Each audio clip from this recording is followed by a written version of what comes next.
오늘 통계다, 그지? 확률보다 통계가 더 쉬워. 되게 식이 복잡해서 그렇지.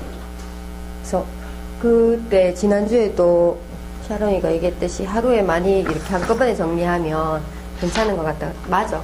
그게 이게 비교를 할 수 있으니까 이게 뭔지 구분할 수 있는 그런 게 이제 형성이 되니까 좋거든요. 그래서 좀 처음에는 이렇게 빠르게 넓게 보는 게 더 좋고, 그 다음부터 그걸 알고 있는 상황에서 이제 깊이 있게 들어가는 게 효율적인 것 같아요. 자, 오늘은 이제 이론 설명이 좀 많을 겁니다.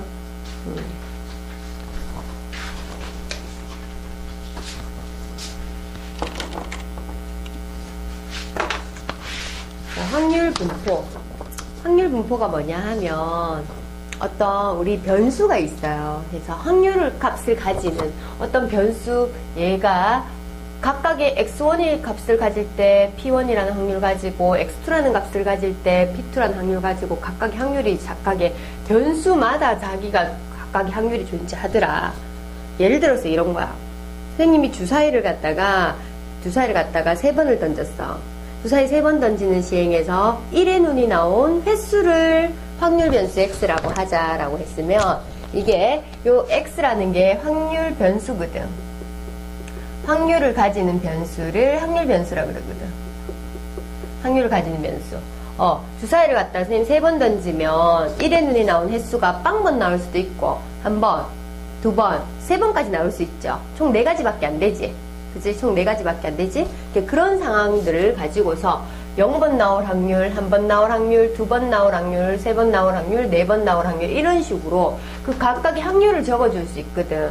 지난 시간에 우리 독립시행의 확률에서 몇 번 중에 몇 번 일어난다. 그래서 컨비네이션 있었던 확률식 있잖아. 그걸 이용해서 확률을 각각에 다 적어줄 수 있어요. 그래서 이런 변수 x를 우리는 얘도 확률 있어, 이 값도 확률 있어, 이 값도 확률 있어, 이런 변수 x를 우리는 확률을 가지는 변수라고 해서 확률 변수라고 그러는 거예요. 각각의 변수, 확률 변수. 그럼 확률 변수를 누구에 대해서 그때의 확률을 우리는 확률 질량 함수라고 합니다. P를 갖다가 확률 질량 함수라 그래.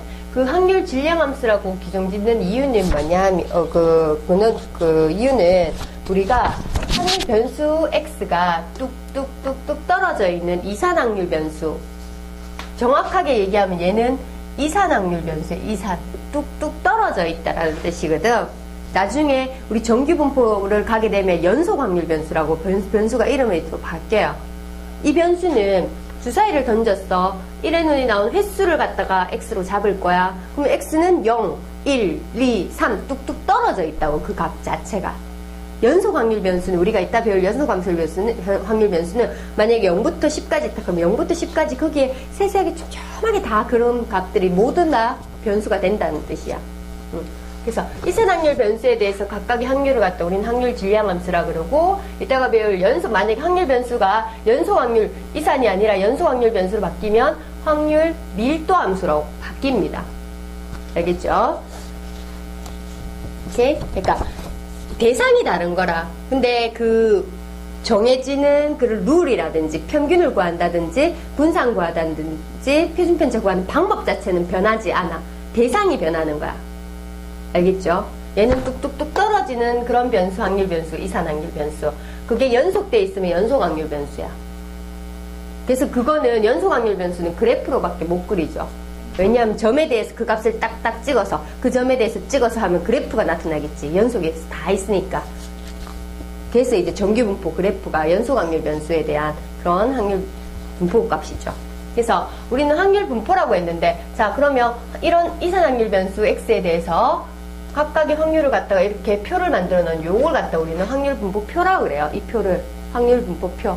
그래서 우리 이 표를 가지고 있으면 뭘 구할 수 있냐 하면 평균, 분산, 표준 편차 다 구할 수 있습니다. 오케이? 평균 구하는 방법은 평균은 우리가 얘를 갖다 평균 m이라고 그러죠. 평균 m. 우리말로 이제 기대값이라 그래요. 기대값. 이 정도 기대할 수 있다. 이 정도. 평균 값을, 점수를 갖다가 시험을 쳤어. 평균이 내가 80점이야. 아, 그럼 이 학생은 80점 정도를 기대할 수 있는 학생이잖아. 맞지? 그게 이제 기대값이라는 거야. 그게 국어적인 의미로도. 그래서 기대값을 어떻게 구하냐 하면, 요게xi가 변수거든. 그치? xi가 변수거든. 이런 변수거든. 이런 변수들하고 확률을 갖다가 변수 곱하기 확률. 변수 곱하기 확률에서 그걸 갖다 시그마 친다는 것은 이것 곱하기 이거하고 이것 곱하기 이거하고 이것 곱하기 이거하고 이것 곱하기 이거하고 다 더하겠다는 뜻이야. 그럼 바로 평균이 돼버려요. 그게 왜 그렇게 되냐 하면 이유는요. 우리는 시그마 원래 평균 구하는 방법은 어떤 변수xi가 있으면 그 xi의 도수 fi로 곱해가지고 다 더한 게 총점이죠. 맞죠? 총점이지. 만약에 평균이라 치면 총점이라는 이유가 만약에 50점짜리 2개, 70점짜리 3개 있으면 이래 90점짜리 5개 있다 그럼 90 곱하기 5 하지. 90 더하기 90 더하기 60 더하기 이렇게 안 하잖아 우리 보통. 그치? 90점짜리 5개, 8점짜리 7개 뭐 이런 식으로 한단 말이야. 그런 식으로 2개 다 더한 게 이게 총점이야. 그걸 갖다가 모든 과목수 고로 이런 FI의 총합을 라지 N이라고 했다면 걔로 나눈 게 바로 뭐가 되는 거니? 평균이 되겠지. 전체 과목수로 나눈 게.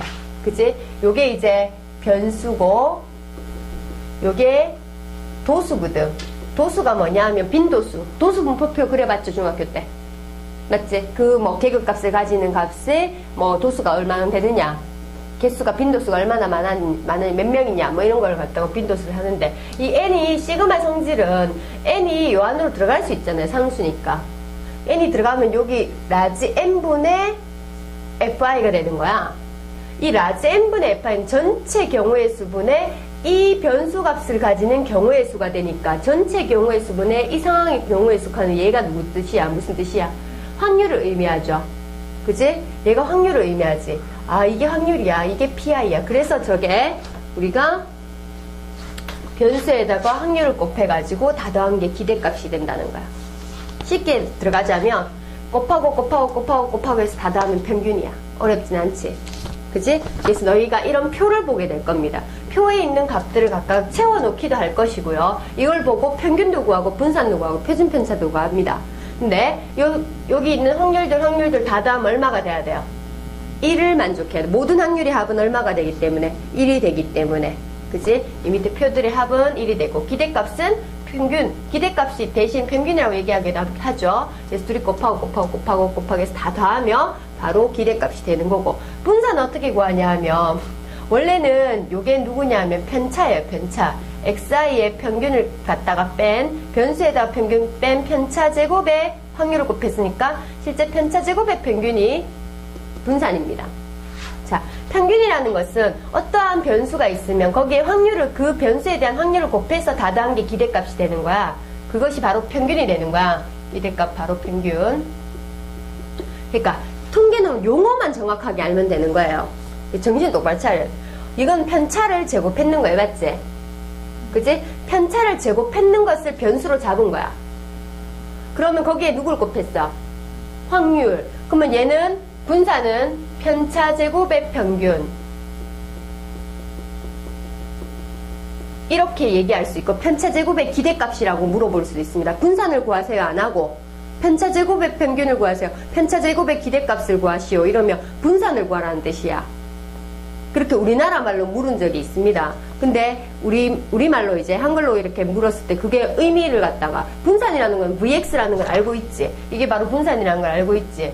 근데 이건 알고 있는데 편차 제곱의 평균이라고 물었을 때는 그게 무슨 말인고 하면 안 된다는 거야. 그치? 이런 식으로 편차 제곱의 평균을 물어볼 수도 있습니다. 그치? 그러면 우리는 이걸 제곱 전개해가지고 곱셈공식 전개해가지고 정리를 딱 하면 이런 식으로 더 많이 구합니다. 분산을. 왜? 이게 훨씬 더 편하거든. 이거는 구하는 방법 자체가 이렇게 되는 거예요. 여기서 우리 아까 좀 전에 평균 기대값 n 구했는 거 여기 xi에다가 그 평균 빼서 제곱해서 얘 곱하고 얘에서 평균 빼서 제곱해서 얘 곱하고 얘에서 평균 빼서 제곱해서 얘 곱하는 게 바로 이 방법인데 이걸 식을 전개해서 풀어놨더니 얘를 제곱해서 곱하고 제곱해서 곱하고 제곱해서 곱하고 거기에다가 평균 제곱을 빼기만 하면 되더란 말이야. 그러면 같은 계산인데 같은 값인데 얘보단 얘가 훨씬 더 편하다는 거지. 뒤에 파트가. 8에 6 평균 빼서 제곱해서 곱하고 평균 빼서 제곱해서 곱해서 다 더했는 결과라. 제곱해서 바로 확률 곱하고 제곱하는 거 쉽잖아. 금방이잖아. 그치? 누군가를 빼서 제곱해서 확률 곱하는 것보다 제곱해서 바로 확률 곱하는 게 편하니까 제곱해서 확률 곱하고 제곱해서 확률 곱하고 거기에다가 평균 제곱만 빼면 된다는 거야. 그래서 이 식은 이렇게 대신해서 쓸 수 있죠. 기대값이다. 누구의 기대값이냐? 변수 제곱의 기대값에서 기대값의 전체 제곱을 뺀다. 이렇게 생각할 수 있지. 봐.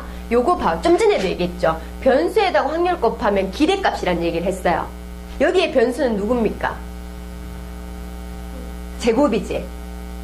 확률 변수 x 제곱이지. 걔가 바로 변수고 얘가 확률이니까 기대값 ex라는 것은 x라는 변수에다가 확률을 곱했을 때 기대값 ex라고 쓰는데 얘는 변수가 누가 된 거예요? x제곱이 됐죠. 그래서 얘가 ex제곱이 되는 거야. 오케이? x제곱에다가 확률만 곱하면 되는 거야. x제곱에서 확률 곱하고 그걸 다 더하기만 하면 돼. 거기서 우리가 위에서 구한 평균의 제곱을 갖다가 빼주면 되는 거예요. 이게 바로 분산입니다. 그래서 다시 한번 얘기하자면 기대값은 곱하고 다 더하면 기대값 끝. 그게 평균이야. 근데 분산은 어떻게 구해? 제곱에서 곱하고 제곱에서 곱하고 제곱에서 곱한 상태에서 뭐 뺀다? 평균 제곱을 빼주기만 하면 끝난다는 거야. 그게 훨씬 간편하죠. 그리고 굉장히 쉬운 게 표준 편차지. 표준 편차는 분산 구해서 루트만 지우면 돼. 우리가 이제 기본 이론 할 때 분산과 표준 편차를 갖다 왜 구하고 왜 쓰는지에 대해서 얘기를 다 했었는데 뭐 지금은 뭐 그냥 넘어가도록 할게요. 분산은 흩어진 정도를 측정하는 하나의 수단입니다. 척도. 어느 정도 자료가 흩어져 있냐, 평균하고 얼마만큼 떨어져 있냐를 갖다 얘기하는 그런 척도가 됩니다.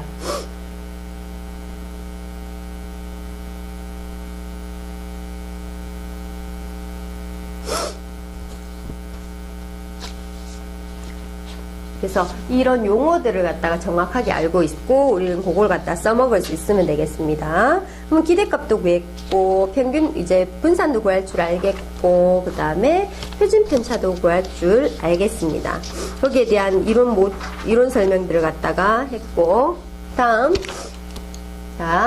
페이지 보면 우리가 두 번째 쪽에 보면 이제 평균 분산의 표준 편차의 성질이라고 돼 있는데 자, 여기서는 다 필요 없고 요것만 알아두시면 돼요. 자, 평균에다가 평균 기대값인데 변수에다가 누구를 곱하고 누군가를 더했어요. 그럼 생각해봐. 평균은 변수에 누군가를 곱하고 더하는 게 어떤 작용을 받는지에 대해서 생각을 해보는 건데 자, 너희들 받은 점수 반에 이제 평균이 만약에 수학 점수가 50점이 평균이야. 얘들아 너희들 점수에다가 전부 다 2배를 해. 2를 곱해. 그러면 평균이 어떻게 되겠어요? 2배가 되겠죠? 그치? 이 A배 했는 게 그대로 적용을 받아서 EX의 A배가 되는 거야.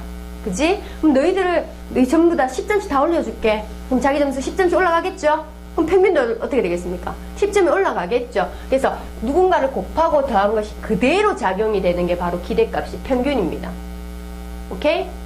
자, 그러면 분산은 아까도 얘기했지만 평균을 이렇게 있으면 평균하고 자료가 얼마만 흩어져 있는데 요 갭을 얘기하는 게 분산이거든. 요 차이들. 근데 그 차이들이 얘들아 전부 다 10점씩 다 올려줄게. 그러면 선생님들이 어떤 점수가 이래 평균이 만약에 50점인데 여기 점수 배치가 이래 돼 있는데 전부 다 10점씩 올라가면 평균도 10점 올라가 60점 되면서 그 배치도는 흩어지지 않았죠. 그 차이는 평균과의 차이는 변화가 있습니까? 없습니까? 없죠. 그래서 더하기 B에 있는 것은 분산에 영향을 주지 못하는 거야. 오케이? 근데 누군가를 곱했다고 생각해봐. 만약에 평균이 50점인데 2배를 시켰다 그래봐. 40점짜리에는 몇 점이 되는 거야? 80점이 되겠죠. 근데 100점짜리에는 몇 점이 되는 거야? 200점이 되겠죠. 갭이 훨씬 더 커지죠. 40점하고 100점의 차이는 원래 60점이었는데 훨씬 더 갭이 더 많아졌지. 그치? 더 커졌지. 그러니까 얼마만큼 작용을 받냐 하면 A제곱만큼, A제곱배만큼 작용을 받습니다. 오케이? 자, 그리고 표준 편차는 어차피 분산에 루트를 씌운 거니까 요거 루트 씌우면 얼마고? A의 절대값이 되겠고 양수니까 양수가 돼야 되죠. 그치? 시그마 X 이렇게 되겠지. 자, 그럼 문제 한번 풀어봅시다. 자, 1번 다음 확률의 값을 구하세요. 이렇게 돼 있어요. 일단 주어진 얘를 인수분해를 해야 되겠네요. 그죠? x제곱 마이너스 4x 플러스 3. 그러면 x 빼기 3, x 빼기 1은 0보다 작거나 같다. 이렇게 될 것이고, 얘는 부등식을 풀어버리면 누구하고 누구 사이? 1하고 3 사이가 되겠죠. 그치? 1하고 3 사이의 확률 이렇게 됩니다. 그러면 1일 때 확률이 요거, 2일 때 확률이 요거, 3일 때 확률이 요거니까 1, 2, 3 확률을 갖다 다 더하는 게 이거거든요. 그치? 확률 변수 x가 누구일 때 1보다 크거나 같으면서 3보다 작거나 같을 때 확률을 다 더하세요. 이런 뜻이에요. 그치? 그러면 얘가 k가 누군지 몰라. 근데 이걸 다 더했을 때 얼마가 돼야 된다고? 1 돼야 되니까 얘들 둘이 더하면 3분의 1이고 더하기 4분의 1이고 더하기 k 했는 게 1 돼야 되니까 k는 얘는 12분의 7이잖아. 맞지? 12분의 5가 되겠지. 그치? 그러면 k가 12분의 5다. 나 k 값을 찾았지. 12분의 5. 그러면 얘일 때 확률은 실제 따로 확률을 다 더한 것과 같으니까 6분의 1 더하기 4분의 1 더하기 12분의 5 이렇게 되겠지. 그러면 12분의 2 더하기 3 더하기 5 해서 12분의 10이니까 6분의 5가 되겠네. 오케이? 자, 이런 식으로 계산하면 되겠습니다. 이거 확률을 구하는 것이었고, 그 다음에 3번 문제. 요것도 연습 삼아 한번. 굉장히 단순 계산입니다. 3번 문제 보면 이 기대값은 5고 평균은 5고 분산은 4입니다. 근데 이런 식으로 값이 어떤 변수에 마이너스 3이 곱해져 있고 이렇게 돼 있으면 어떻게 되느냐 하면 기대값은 그대로 마이너스 3배의 2x 플러스 1이 되겠고 분산은 앞에 붙은 2의 제곱의 vx 이렇게 되겠죠. 그러면 2x가 5기 때문에 마이너스 15 플러스 1 플러스 4배의 분산이 4니까 16 되겠네요. 그러면 답은 얼마? 2 되겠죠. 그치? 이런 식으로 이 계산 방법을 알면 됩니다, 여러분들이.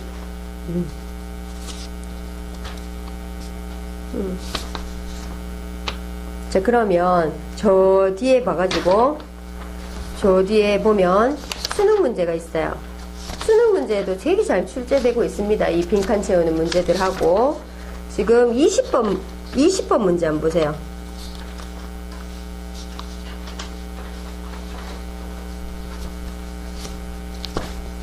20번 문제. 문제를 한번 풀어봅니다.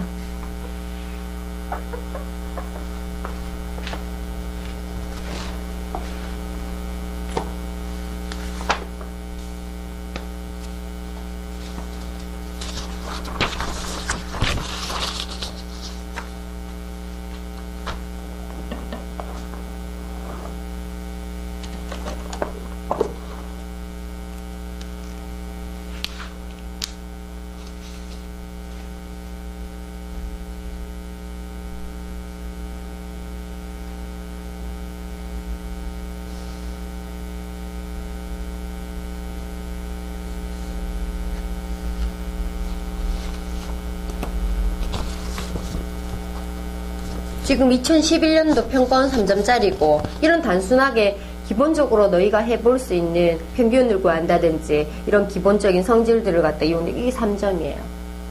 그치? 그러니까 이론 자체를 정확하게 알고 있는 상황에서 되게 난이도가 높은 문제는 나중에 이제 계속 여름방학 지나면서 계속 쌓아나가면 되는 거야. 지금 기본적으로 계산 방법 자체라든지 그 용어가 뜻하는 게 뭔지만 정확하게 알고 가면 되는 거야.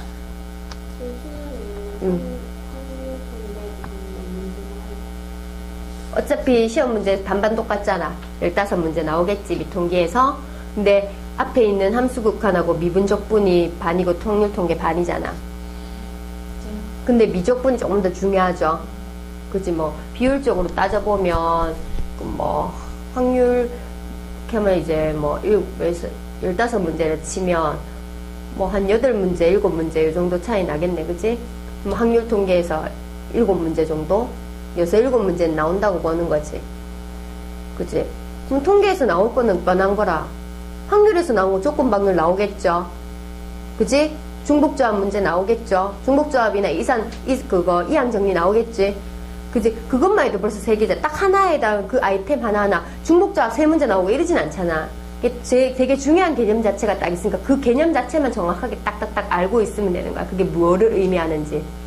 그래서 그 부분에서 어렵게 나오면 다들 어려운데 그 부분에서 굉장히 쉽게 나오는데 이런 식으로 20번처럼 쉽게 나왔는데 내가 그 이론 자체를 몰라버리면 못 건드린다는 거지. 기본적인 것만 알고 있으면 돼. 깊이 있는 거는 내가 다른 거 다 알겠다 싶을 때 이렇게 들어가면 되는 거고 통계 같은 경우는 너무나 쉽다는 거야. 그 의미 자체. 오늘 문제 보면 알겠지만. 마찬가지 21번 보세요. 그러니까 B의 값은 얼마? 몇 번? 12분의 7. 너무 쉽죠? 연립방정식 풀면 되는 거죠. 확률이 합은 1이 된다 하고 평균 구해서 5가 된다는 거고. 21번은 국어고 2012학년 수능 문제입니다, 이거. 지금 2011년 평가원이 바로 이제 평가원하고 이제 2012년 수능 문제 거의 문제가 같다고 볼 수 있죠. 한 단계 더, 2의 4x 플러스 10을 구하라는 문제입니다. 그래서 우리는 요거를 갖다가 4배의 2x 플러스 10을 구하면 되니까 나는 이 기대값만 구해오면 되겠다라는 거야. 기대값 빨리 구해보세요. A를 찾아야지 기대값 구하겠네. 응? 뭐라고? 4분의 5. 자, 기대값이 4분의 5니까 4가 약분이 되고 얼마예요? 답. 구하는데 몇 분 걸리겠나? 1분 걸리겠나? 1분이면 충분하겠죠?